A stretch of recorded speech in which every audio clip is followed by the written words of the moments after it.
Supreme court نے وارانسی کے گیان واپی مسجد تنازع میں آرکیولوجیکل سروے آف انڈیا کے ذریعے سروے کرانے کے لیے ہندو فریق کی درخواست پر مسجد انتظامیہ کمیٹی انجمن انتخاذہ مسجد کو نوٹس جاری کر کے 17 دسمبر 2024 تک اپنا جواب داخل کرنے کی جمعے کو ہدایت دی۔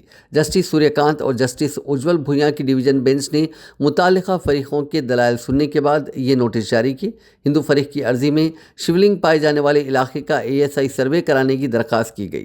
سپریم کورٹ نے قبل ازیں مسجد کے اندر کے علاقے کو سیل کرنے کا حکم دیا تھا، جہاں 16 مئی 2022 کو عدالت کے سروے کے دوران مسجد کے تالاب میں مبینہ طور پر ایک شیولنگ ملا تھا، جسے مسلم فریق نے پانی کا فوارہ قرار دیا تھا۔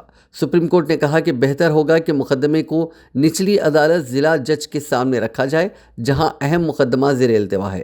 ایسا کرنے کے بعد ہائی کورٹ شواہد کا از سر نو جائزہ لینے والی پہلی اپیل کورٹ ہو سکتی ہے۔